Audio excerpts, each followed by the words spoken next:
of coming away from a debate on whatever subject, having taken the time and care to logically counter every argument, only to have your opponent act as if their arguments are still perfectly intact. It's kind of like all their chess pieces are gone, their king is rolling hideously around on its side, and they're still thinking they hold the stronger position. Have you ever experienced anything like this? Odds are, if you ever participate in debate, especially online, you have. And so we come to the Kruger and Dunning paper, entitled Unskilled and Unaware of It. Fantastic title. They start off recounting the story of one MacArthur Wheeler, who was quickly arrested after robbing 2 Pittsburgh banks without a hint of a disguise. When he saw the surveillance tapes that later convicted him, he was incredulous and said, "But I wore the juice." Turned out he believed rubbing lemon juice in your face rendered you invisible to video cameras. Kruger and Dunning were interested in this cavernous gap between somebody's self-assessed competence and their actual competence, so they constructed a series of tests to help give some explanations to this phenomenon. They argued that people who are incompetent suffer 2 consequences.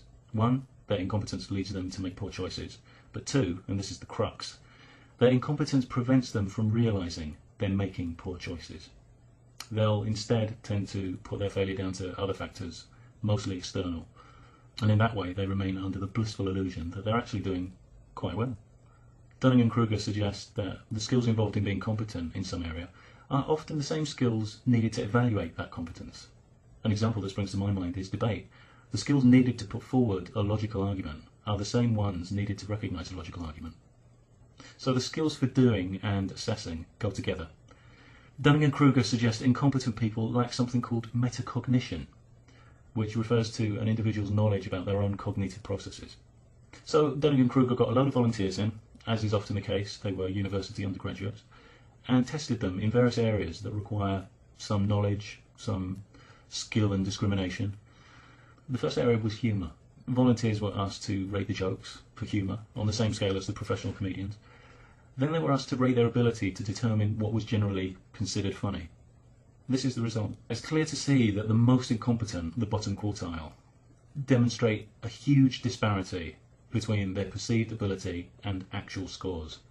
But the greater the competence, the closer the perceived and actual come together, showing that competent individuals are much more accurate in their self-assessments. Now, humour was a very ambiguous area to study because it's potentially chock full of personal idiosyncrasies, cultural biases. So in their second study, Dunning and Kruger looked at logical reasoning, and in their third study they looked at grammar. And here are the results for those 2 studies. They show much the same pattern as the humour study, with incompetent folk massively overestimating their abilities. But an interesting phenomenon that was coming through at the top end was that highly competent people were assessing themselves as less able than they really were. Now, Kruger and Dunning thought a different process was going on here. It wasn't so much that the highly competent people were incompetent in self-assessment. It was more about highly competent people maybe giving others too much credit, believing others were generally as competent as them. Because if you think that others are as competent as you will rate yourself lower on the percentile scale. That will push you down towards the average. To test this idea, Kruger and Dunning designed an ingenious little sub-experiment where the bottom and top quartile volunteers were asked back to mark test results for their peers. They were then invited to revise their own self-assessments. Now, on seeing how other people were scoring, the scores changed to this.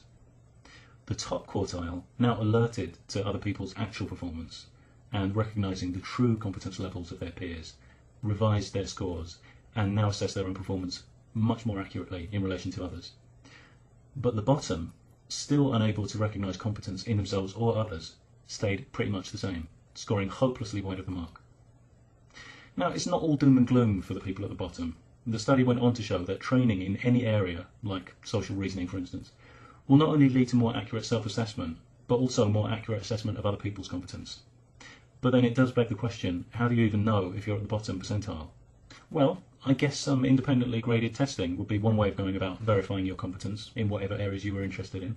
Getting social feedback may or may not work, depending on who you surround yourself with. You're not only introducing a variable of how competent they are, you're also introducing the variable of how willing they are to be honest. Interesting study, isn't it? Puts forward some intriguing ideas. So the next time you experience someone totally contradicting themselves but looking at you like you're the stupid one, 2 words: Dunning-Kruger.